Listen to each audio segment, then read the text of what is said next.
Yeah, good energy. All right. That was bothering me in the last couple sessions.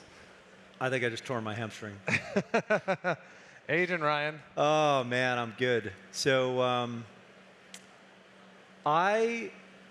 whenever I go to conferences, I feel like everybody tries to like cram the investors on the same panel. It's like, this is the investor panel. And we're doing like 5 different firesides with investors that I think all have like a different bent, that I think are all really strong in unique, interesting ways.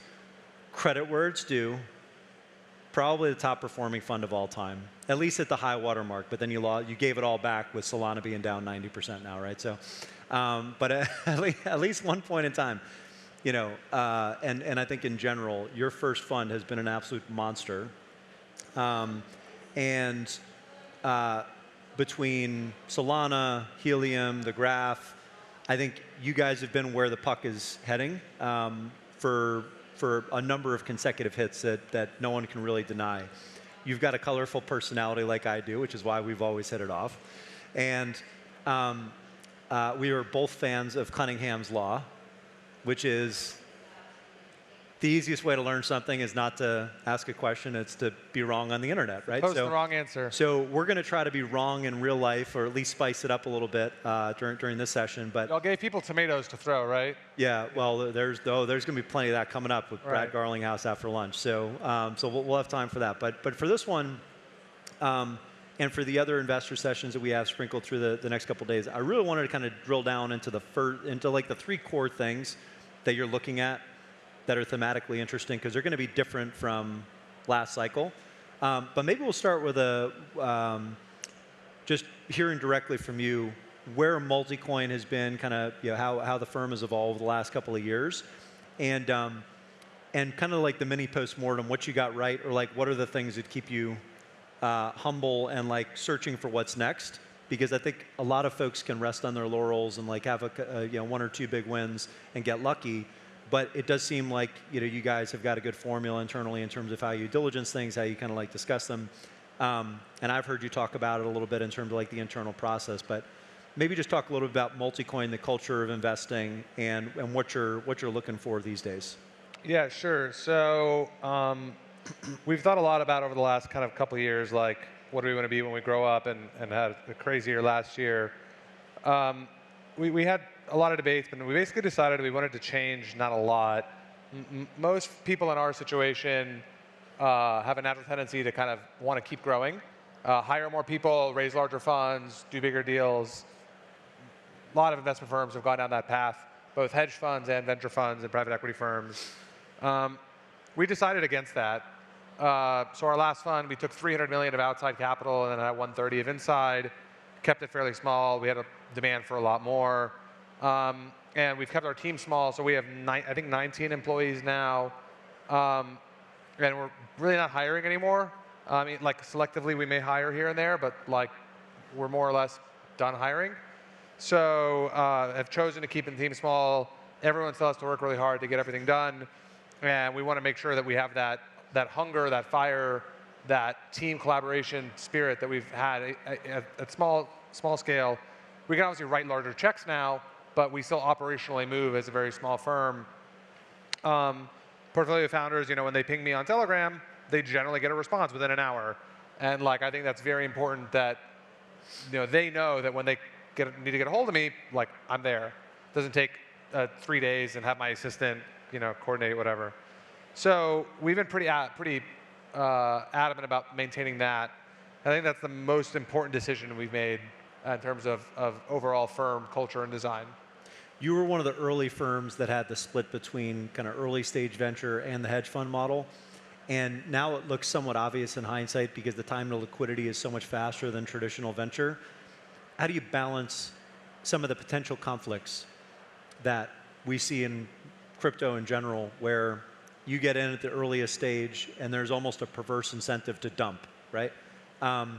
You are an interesting person to ask this because you doubled down on Solana as it was continuing to rise, where some people I think would have been taking gains and gradually diversifying their position. So how do you make those decisions?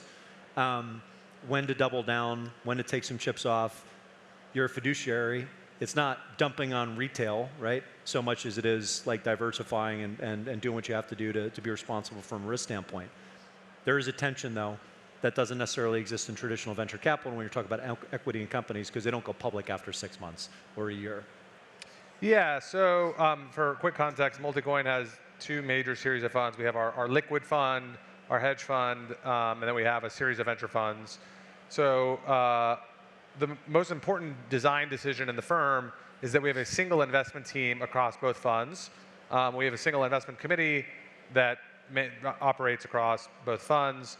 The strategy of both funds is the same, which is buy stuff we like and do not sell it. I would actually argue point 2 is harder than point 1. And so, yeah, we have these mechanically two different vehicles. The liquid fund is obviously, the liquidity horizon is shorter, but that doesn't mean that the investment horizon has to be shorter. It just means people have to be able to redeem if they choose to redeem, and we have a 2-year lockup on that. So our team is, their mandate is go read, learn about stuff, talk to people, come up with ideas. Sometimes that means it's a new venture position. Sometimes that means it's rotating stuff in the liquid fund. But the only real requirement is that if we're going to initiate a new position, if we're going to bother to get out of bed and do something, we need to expect that if we are right, we are still holding it 10 years from now. Yep. And like that is like a firm rule across the organization. That doesn't mean we can't sell, but it means that when we initiate something, we need to expect or hope that we never have to sell. Solana kind of being the best example of that. In terms of like when would we sell, I mean, there are valid reasons to sell. We obviously have sold some assets. But it can be that the thesis has been invalidated, so we were just wrong. And that's a valid reason to sell. It can be that, hey, we want to rotate into something else that we like more. And those are kind of the main reasons generally for us to sell stuff. In terms of the last part of your question, I think it was, when do you choose to double down? I mean, it's hard to be scientific across a range of things, but it's like, if we're convicted that we see something that we're convinced the rest of the market does not see, and if we're convicted that's the case, then we will typically pile in further. Yep. Well, let's talk about the 3 things you like next. So do we have that slide, guys? We want to pull it up? I think we had one slide with 3 themes. Is it these 3? I think that's it. Oh, there we go. Cool. It's right behind me. That's why I can't see it. All right. So yeah, let's talk about where the kind of areas of greatest interest for you right now. We'll go through them one by one and maybe spend kind of 4 or 5 minutes each. Got it. So proof of physical work is the first one.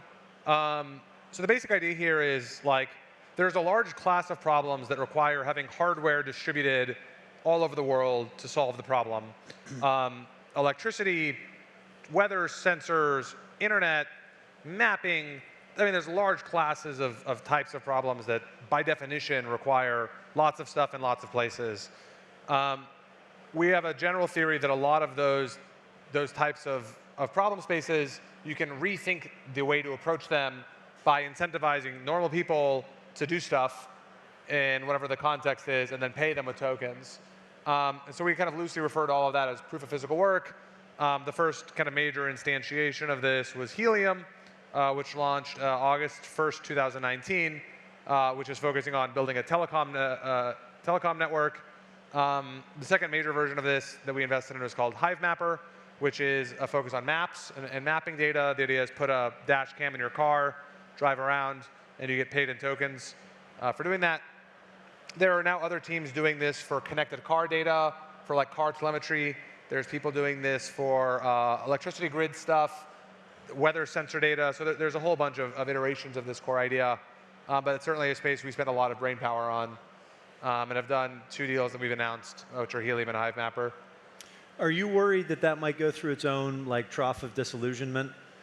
With Helium, like, we saw recently the breakdown of the incentive, like kind of performance fees, the token fees versus the actual fees that the network generates. And it's still a rounding error. Yeah. So is that going to hit kind of the DeFi dumping point, if you will, where it's hot for a while, like yield farming was hot, but then people say, okay, what am I actually getting here? And like, are the fees going to be enough to sustain these protocols, or is it 5 years too early? Yeah, so DeFi has a specific problem that like, it's a set of financial contracts, but it turns out it's not used today to finance any real world activity. It's just people levering up to trade other crypto tokens. So that's inherently correlated to the broader crypto markets. Something like Helium or Hive Mapper, those things have organic demand vectors that are completely orthogonal to the rest of crypto. So those things shouldn't be tied together in the same basic way. It's hard to generalize from Helium to Hive Mapper to Anode to Demo to these other WeatherXM and these other things, because again, their growth curves and the supply-demand dynamics of each market are different. Helium is the most mature of these, so I'll highlight it. Today, the revenue going through the Helium network is not substantial. It does round to zero. So the question is, like, does that mean it's broken and there's not going to be demand, or is it just slow? And like, this kind of comes back to actually the earlier point I said in terms of how we think about portfolio construction, which is I always ask the question, is the thesis invalidated? We have a belief internally, and I certainly kind of at a deep personal philosophical level believe that like we will have a smart planet, that there will be 1 trillion sensors all over the planet Earth sensing water leaks. Did a mouse trap catch the mouse? Is the trash can full on this corner of the street? Whatever, pick your array of things. But if you multiply that, I think you're going to have 100 billion plus sensors all needing internet connections.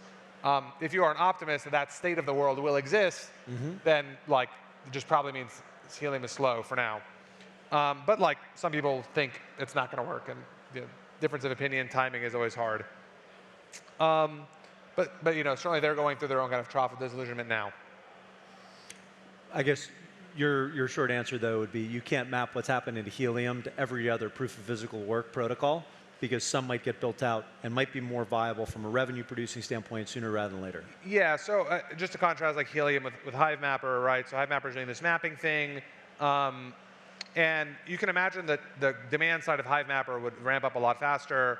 Like the obvious customer set for Hive Mapper is Apple, Instacart, Uber, Lyft, Amazon. Anything with a map in it that you use is the obvious customer. And so like if they were to sign a contract with one of those companies, that's obviously going to bring in an enormous amount of revenue very quickly, right? Whereas with Helium, it's just like, given the nature of IoT devices, that you just can't have a ramp up that quick. So I wouldn't generalize from Helium to other proof of physical work things. All right, so 1 down, 2 to go. What do we got next on the list? Decentralized IP universes, right. So I gave a talk at the Multicoin Summit last week, and this is kind of one of the major things I highlighted. And that video will go live in a few days, I think. So like, historically, you look at IP, it's all centrally owned and managed, right? Marvel, Game of Thrones, Harry Potter, Lord of the Rings, whatever. And our kind of core theory that our core theory is that, well, okay, comment A, centralized IP. Comment B, one of the most interesting trends on the internet in the last 20 years is the rise of remix culture. And there's been all kinds of iterations of this, starting with like map editors for video games as of 20 years ago and mods. You have Snapchat filters. You got quote tweets and retweets on Twitter.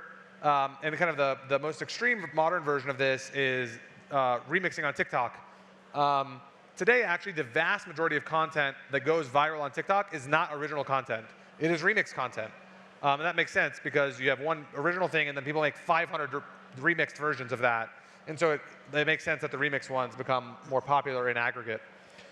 Our theory is if you apply this theory of remix culture to IP, you want to have people producing lots of derivative works based on core IP lore. And in fact, this is actually already a behavior that's been around for a long time. It's called fan fiction. Y'all may not have heard of it, but like, look at any of these IP universes, Harry Potter, Marvel, Game of Thrones, Star Wars, whatever. There's a lot of fans who have written entire books, stories, series, in some cases made like amateur movies at home of their own kind of derivative fictional versions of these universes. The problem with all of these fanfic things is those people have no IP rights, and so therefore they can't market it, they can't do commercial distribution, they can't profit. And like core of what you're seeing happen now with Bored Apes, with Moonbirds, there's a bunch of teams in Hollywood who are playing with early versions of these ideas. is that you can have IP, or Shibuya, there's a few others, you can have IP that's owned by the community, and those people have an incentive to create derivative works, promote it, and profit from it. And so our kind of theory is that what will be the largest IP universe in the world in 20 years will be an IP universe that is explicitly designed to be maximally remixed.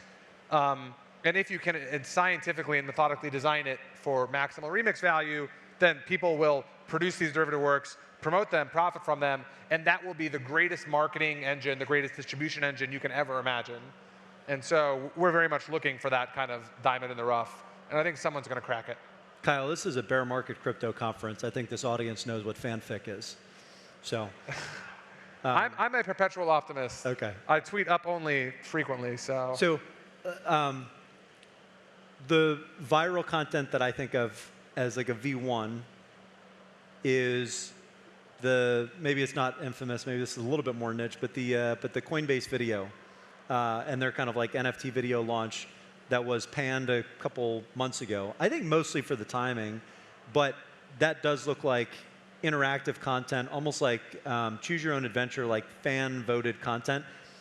Is that a subset of this like fanfic, like decentralized IP thesis that you have, or do you view that a little bit separately? Yeah, so I mean, like the original version of this was American Idol, right? Like call in and vote. Yeah. And this has been in video games. I think Fable was the first game that really like pushed this on the Xbox back in the day. And then there's been a lot of iterations of this with Mass Effect and BioShock and a whole bunch of other games. And now it's a fairly common mechanic.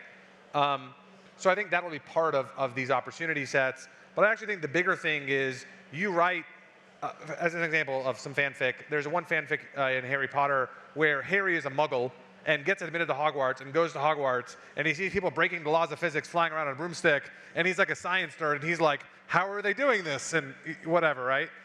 And it's like funny and cute and clever. What I'm envisioning is that guy who wrote that iteration of Harry Potter needs to be able to make $1 million. Yep. And like he wrote a full book, it's like 300 pages, it's like super well done. And you need to have, right, 5,000 of him across all of these IP universes making money. They need to turn some of those into video games. They need to turn some of those into TikTok remixes, like whatever, right? Like, and they need to be able to expect that they can make money. And if they have an expectation that they can make money, then you can not only have one guy write a book, you can have 50 guys get together and make a video game or whatever. Mm-hmm. So Mainnet 2023 will merge with Comic-Con. We'll be overrun with furries. It'll be great. Yeah, I mean, that's basic. I think this will happen for sure. Precisely the way that I laid out. Yes, no, exactly. Yeah, I know. I think the thesis, it's interesting and it's novel. So we got a few minutes left, and I know we want people to be able to eat lunch. So last but not least. Right, bi-directional value flow online. This is also. So you mean payments? Huh? Payments. Yes, but you kind of need to reframe how you think about it. So if you go to a website today, you can type in your credit card number, you can send money out the door very easily. But if you go to a website today and you want to receive money, it's basically impossible. You can go through a KYC flow and you can upload your driver's license or your passport. You can do the bank authorization thing where you get the 2 transactions that take 3 days and then you type it in. But that's a really shitty flow. And because that UX flow, it's so cumbersome from a developer perspective and cumbersome from a user perspective, our theory is that like it's the ability to pay people for visiting a website and doing stuff is way less prevalent than it should be. So there's kind of a couple of obvious areas where this can apply, and then we think it's going to apply in a bunch of others that I can't even think about yet. But like the one example is affiliate marketing. If you buy a product and then like they say, hey, refer a friend, you get 15% off of your next order, that is really stupid. They should be giving you cash. It shouldn't be get 15% off your next order. It should be here is $10. And that's a clearly far more psychologically compelling mechanism to get people to do some behavior than a coupon for your next order. The reason that every single e-commerce merchant offers the coupon is because the UX flow and the developer flow of going through the bank authorization is too high for $10. For $1,000, maybe it's warranted, but for $10, it's not. And so we think that this is going to just become like a totally new paradigm for affiliate marketing, which is finally you refer a friend and you just get $5 or $10 cash instantly. And like that's going to be this is going to completely change CAC and marketing across the internet. I wrote a couple of years ago that we're all just multi-level marketers, and this is what's going to kind of take us the last mile. Yeah, absolutely. I mean, like, MLM, look, there's its own problems, but like, refer a friend is like a core. It works. It works. It is an important part of And how it's already commerce happening happens. with influencer marketing, right? But now you're just taking that down and making it a little bit more peer-to-peer versus just having Kim Kardashian tweet. Yeah, it shouldn't just be the TikTok guy with 1 million followers, but it's like, if I refer a friend, then why can't I get some cash? Yeah. Free alpha from Kyle Samani, Multicoin. Kyle, thank you. We're going to do a few more of these, so hopefully people get a dozen or so tradable insights or things that are looking around the corner. But Kyle, thanks for coming, man, and let's get some lunch. Ryan, thank you. All right.